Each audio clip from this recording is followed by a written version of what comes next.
Hey guys, Reed here. Welcome back to Big Strong Book. Today we are discussing Chapter 20 of the Dragonbone Chair, The Shadow of the Wheel. So right off the bat in this chapter, we get to one of the most hellish, vivid dream sequences I can think of, not only within this book thus far, but I think within most fantasy novels, period. So Simon sees himself on a field and he sees a thing coming near him, and it's a big black wheel. It says as tall as a tower. Simon stood frozen in its awful path as it ground on, as inexorable as the millstones of hell.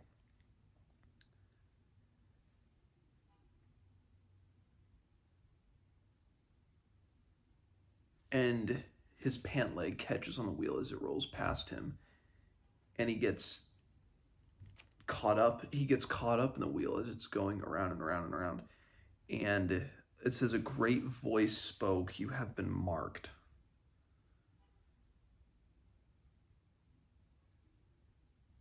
And as he comes back down and hits the earth, it said there were voices around him, slow, halting voices that issued from mouths full of choking dirt. "Who enters our house? Who comes to disturb our sleep, our long sleep? They will steal from us. The thieves will take from us our quiet in our dark beds. They will drag us up again through the bright gate." And then he hears Pryrate's voice. "Where are you, boy? Are you dreaming? I can almost touch you. Morghenus, boy, a scullion, a meddler. You have seen things you should not have seen, kitchen boy, trifled with things beyond you. Where are you?"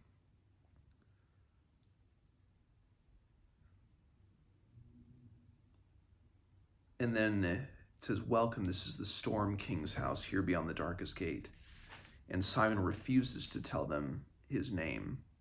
He says, "Perhaps we will give you a name. You must have a name, little fly, little dust speck, so that we will know you when we meet. You must be marked."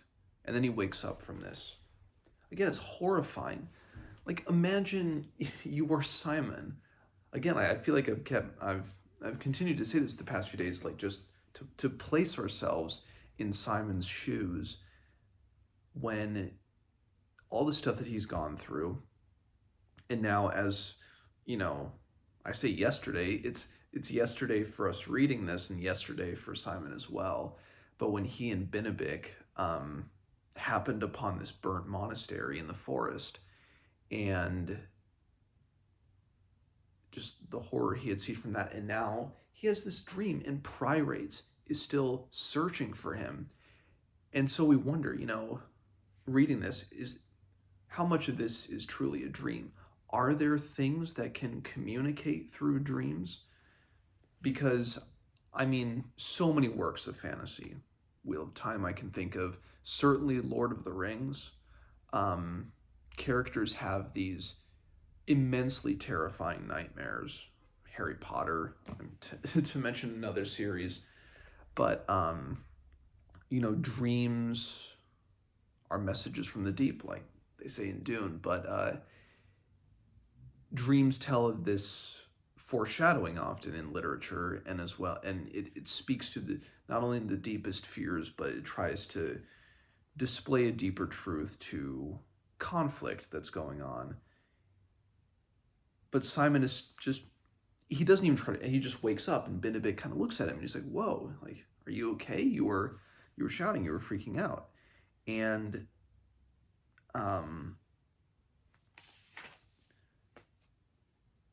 so later on, Simon is reading a passage from Morghenus' Life of Prester John.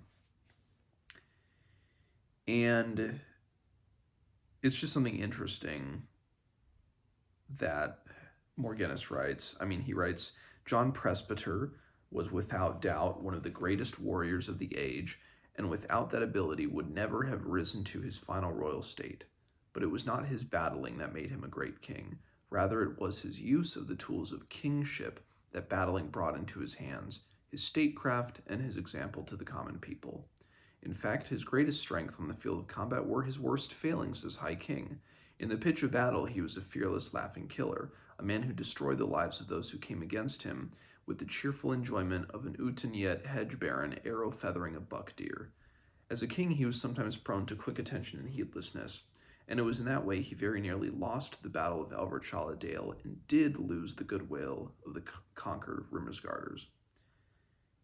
And he goes on to talk about a fabled character who we've heard about before, Camerus Sa Venida, last prince of the Nabonai royal house and brother of the current duke, was a man to whom war seemed only another fleshy distraction. Aside his horse Atarin, and with the great sword Thorn in his hand, he was probably the most deadly man in our world, yet he took no pleasure from battle, and his great skill was only a burden, in that his mighty reputation brought many against him who would otherwise have had no cause, and forced him to kill when he would not.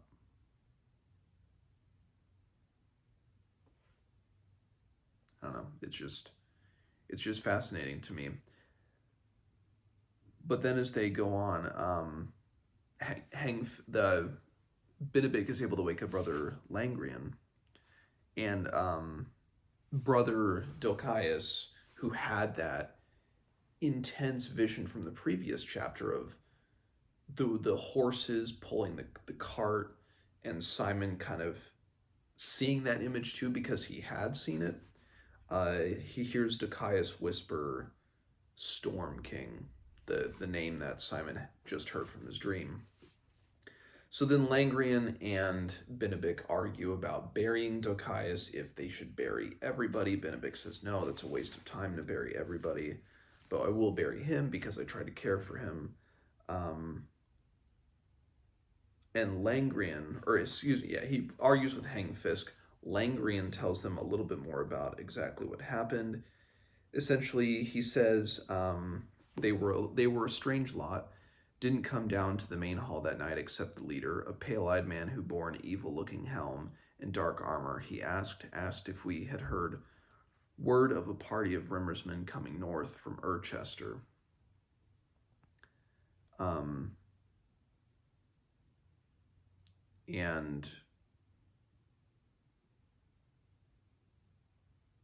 then I believe here then there was a struggle and they started killing them.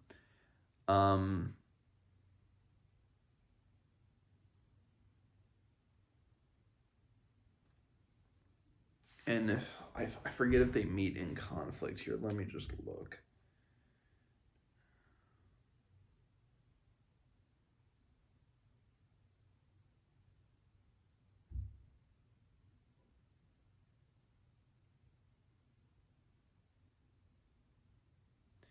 Yeah, because there was another party coming to meet them, and then they did a little battle.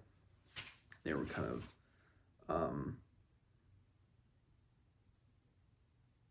and then they were all killed.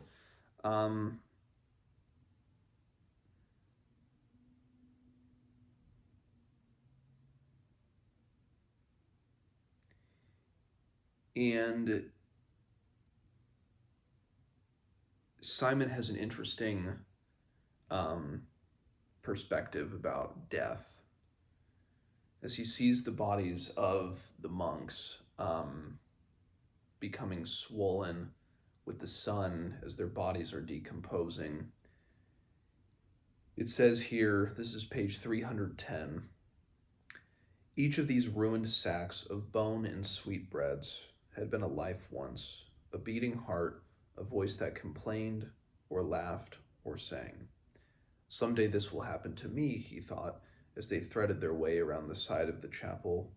And who will remember me? He could find no ready answer, and the sight of the tiny field of grave markers, their tidiness cruelly lampooned by the sprawled bodies of slain monks, offered him little comfort. And so then he and Benedict go off wandering for boots.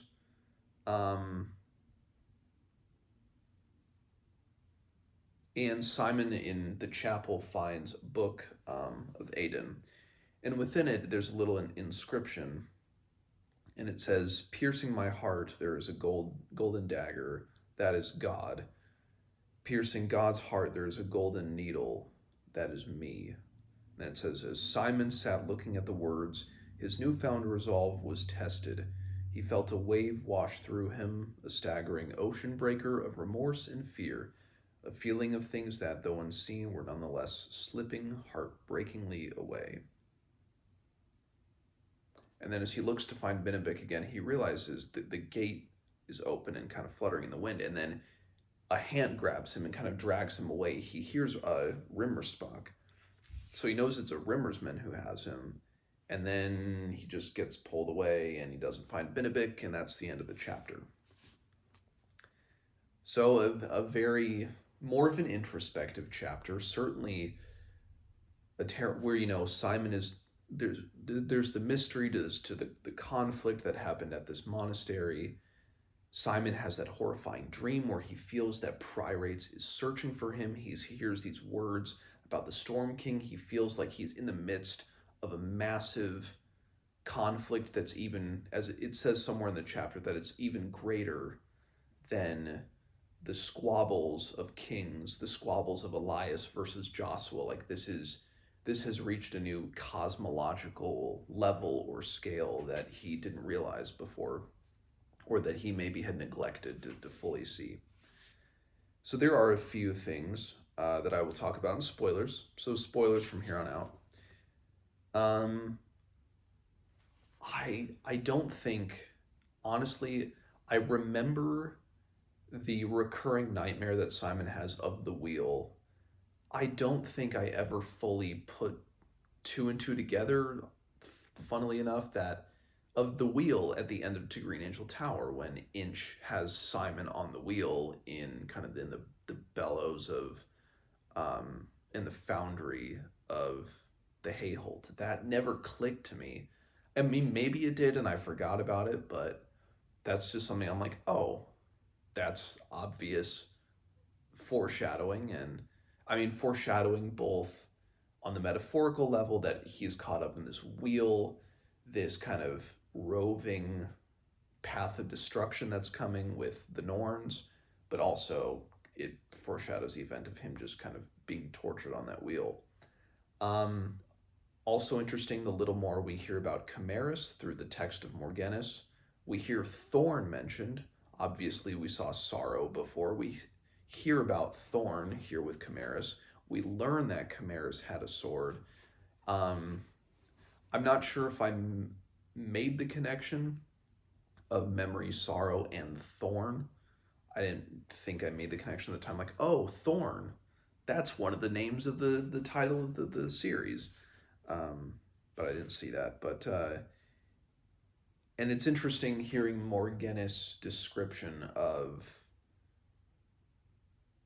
Prester John, that his greatest victories were not on the battlefield. He wasn't a good king at war. It was kind of in the art of statecraft that he came alive. And could one say the same for Simon when he is king? I mean, Morghenus talks about John's greatest failures being war, and I mean, Simon practically gets killed into the Narrow Dark. You think he technically gets resurrected. It seems like he's dead. So maybe that's Simon and John kind of mirroring each other there. Just an interesting idea. And I know next chapter we're going to get a little more of his Grimnar, I think, so that'll be interesting. Let me just flip through it and see if there's anything else specifically that I wanted to address. I'm not sure. Again, it's, obviously a lot of my spoiler stuff is just like putting this story in the greater context of the last king of Ostenard, because it is a huge epic story that spans decades, and we have that context now that wasn't, even if you read this 10 years ago, you would just have the context of this trilogy alone to compare character development. But now we have a huge expanse of the series to compare. And obviously I knew, pretty much this whole book, it doesn't really get into the split, segmented narrative threads until Stone of Farewell, the book two. So a lot of the foreshadowing that I'm discussing right now is just a lot of Simon because he's the POV character. I mean, I could discuss things with Benedict, but I mean, Benedict is Benedict. He's a great supporting character. He is not. I mean, he's a main character, a supporting character, but not. You know, he kind of rides that same level the whole time. But that's what makes us love Benedict. So I don't think I have anything else really to discuss with this chapter. So let me know what you guys think of chapter 20, and I will see you guys next time for chapter 22.